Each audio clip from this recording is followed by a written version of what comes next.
एक नई वीडियो के साथ आज मैं फिर हाजिर हूं, आपका होस्ट और दूसरे क्रांति जोशी। आपका स्वागत करता हूं मैं आर्म शॉर्ट्स में, जिसमें हम लेके आते हैं दिन भर की स्पेस और डिफेंस न्यूज की टॉप 3 खबरें। तो चलिए जान लेते हैं। अपनी सबसे पहली खबर की बात करेंगे तो वो चाबार पोर्ट की तरफ से आ रही है। आपको पता है कि भारत ने ईरान में चाबार पोर्ट स्टार्ट कर दिया है, पर वहां पर एक सैंक्शंस का डर भारत को लग रहा था, हमेशा से ही लग रहा था, जो कि अमेरिका लगा सकता था। पर अमेरिका ने आश्वासन दिया था कि भारत को मेंबरशिप मिलेगी इस चाबार पोर्ट को डेवलप करने में। जितने भी इक्विपमेंट लगने वाले हैं उसमें जो खर्चा होने वाला है उसमें भारत डॉलर या यूरो में लेन देन कर सकता है। पर यह हमेशा ही अमेरिका के द्वारा वर्बल होता था, कभी भी उन्होंने इस प्रकार की रिटर्न चीज नहीं दी थी। और भारत को किसी भी बैंक ट्रांजेक्शन के लिए इस प्रकार की रिटर्न कंफर्मेशन की आवश्यकता थी अमेरिका की तरफ से, क्योंकि ईरान का मामला था और ईरान पर आप जानते हैं कि अमेरिका ने बहुत पहले से ही सैंक्शंस लगाए हुए हैं। तो ईरान के मामले में कोई भी बैंक लेन देन में डॉलर या यूरो में कूदना नहीं चाहता था। पर अब जब हमारे विदेश मंत्री और हमारे डिफेंस मिनिस्टर की अमेरिका में 2+2 मीटिंग हो चुकी है,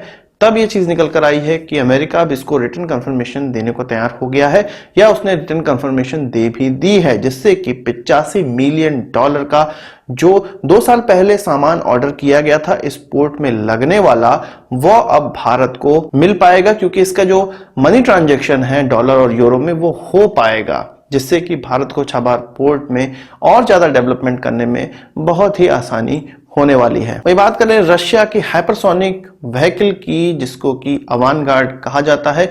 यह वही व्हीकल है जो कि पिछले साल व्लादिमीर पुतिन ने उसका उद्घाटन किया हुआ था और राष्ट्र को समर्पित किया था, पर अभी तक इसको डिफेंस फोर्सेस में इस्तेमाल नहीं किया जा रहा था, या उसका इस्तेमाल केवल ट्रायल की तरह ही किया जा रहा था। पर अब यह खबर निकल कर आ रही है कि इस अवानगार्ड हाइपरसोनिक वेपन को अब डिफेंस फोर्सेस में इस्तेमाल किया जाना स्टार्ट कर लिया गया है, यानी कि यह अब सर्विस में इंडक्ट हो चुका है। आज 27 दिसंबर 2019 को ऐसा हुआ। इस ग्लाइड व्हीकल को उनके इंटरकॉन्टिनेंटल बैलिस्टिक मिसाइल में, जो कि RS-18 है, उसमें इस्तेमाल किया जाएगा। और कहा जा रहा है कि इसकी स्पीड लगभग 27 मैक तक की है। कुछ दिनों पहले यूएस के कुछ इंस्पेक्टर्स ने इस हाइपरसोनिक व्हीकल का मुआयना किया, और यह उनके MOU में ही है, रशिया और अमेरिका के MOU में ही है, कि जब कोई न्यूक्लियर वेपन ले जाने वाला व्हीकल बनाया जाएगा या मिसाइल बनाई जाएगी, तब एक दूसरे का निरीक्षण करना जरूरी है।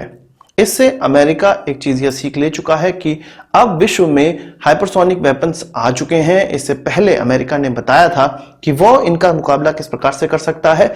वो आकाश में इस प्रकार के सेंसर्स लगाने जा रहा है, जिससे कि बहुत पहले ही पता चल जाएगा कि कोई हाइपरसोनिक मिसाइल फायर की गई है, उस क्षेत्र से गुजरी है, और तब जाके इस पर उचित कार्रवाई की जाएगी। इसके अलावा अमेरिका इन मिसाइलों के लॉन्च होने की 1 मिनट के अंदर ही, जो कि बूस्टर मोड होता है, उसके अंदर ही इसको नष्ट करने का प्लान भी बना रहा है और इस प्रकार की रणनीति पर काम कर रहा है। इसके अलावा अमेरिका यह समझ चुका है कि चाइना और रशिया के पास इस प्रकार के व्हीकल या मिसाइल्स या ग्लाइड बम आ चुके हैं, जो कि हाइपरसोनिक स्पीड पे काम करते हैं। इसलिए अमेरिका भी इन वेपन्स को डेवलप करने का प्रयास कर रहा है, हम लोग जानते ही हैं, और कहा जा रहा है कि 1-2 साल में उनके यहां भी इस प्रकार के वेपन डेवलप हो जाएंगे। तो यहां पर हमें 2 चीजें पता चलती हैं कि हाइपरसोनिक वेपन्स अब रशिया में इंडक्ट हो चुके हैं, जो कि हाईली मैनोवरेबल होने वाले हैं, पर अमेरिका ने इनको भी नष्ट करने का प्लान बना रखा है। वही बात करें हम लोग पाकिस्तान की सो कॉल्ड नेवी की, तो रेडियो पाकिस्तान के मुताबिक कुछ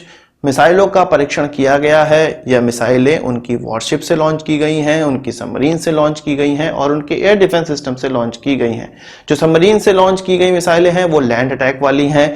इसके अलावा जो वॉरशिप से लॉन्च की गई हैं वो एंटी शिप मिसाइलें हैं। इसके अलावा जो लैंड से मिसाइलें लॉन्च की गई हैं वो एयर डिफेंस सिस्टम वाले मिसाइलें हैं। कुल मिला के पाकिस्तानी नेवी ने यह दिखाने का प्रयास किया है, इस एक्सरसाइज या इस परीक्षण के द्वारा दिखाने का प्रयास किया है कि उनकी जो असेट्स हैं वो किस प्रकार से आपस में तालमेल करके काम करते हैं, और एक कोशिश होगी भारत को इस प्रकार की ट्रेनिंग दिखा के डराने की, क्योंकि अभी हमने देखा है कि LOC पर काफी तनाव है और दोनों ही देशों के सैनिक शहीद होते चले जा रहे हैं। और हमने पिछले ही दिनों अपने आर्मी चीफ से यह बयान भी सुना था कि एस्केलेशन हो सकता है LOC पर, और कई बार पाकिस्तान के प्रधानमंत्री का भी यह बयान आता जा रहा है कि भारत कुछ उसी प्रकार की घटना कर सकता है, उसी प्रकार की कार्रवाई कर सकता है जो कि बालाकोट में की गई थी या बालाकोट के बाद की गई थी। इसके अलावा पाकिस्तान से ही एक नई खबर और है, उनके आर्मी चीफ बाजवा का जो एक्सटेंशन अभी निरस्त किया गया था सुप्रीम कोर्ट के द्वारा और उनको 6 महीने का समय दिया गया था कि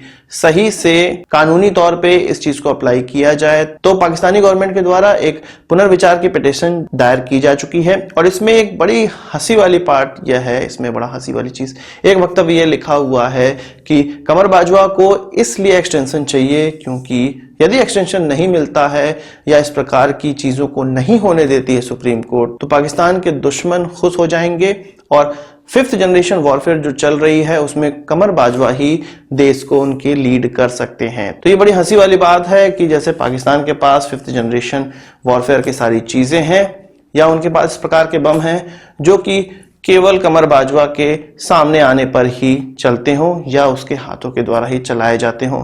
कुछ उसी प्रकार की पाकिस्तानी गवर्नमेंट बिहेव कर रही है और पिटीशन में अपने वक्तव्य दे रही है। आज की इस वीडियो के लिए बस इतना ही। आशा करता हूं वीडियो पसंद आया होगा। आप उसको एक बड़ा थम्स अप जरूर देंगे। इस वीडियो से संबंधित कोई सवाल सुझाव कमेंट बॉक्स में जरूर लाइएगा और यदि आपने हमारा चैनल को सब्सक्राइब नहीं किया है उसे भी कर लीजिए क्योंकि हम इस प्रकार की वीडियो लाते रहते हैं। नमस्कार, थैंक यू, जय हिंद।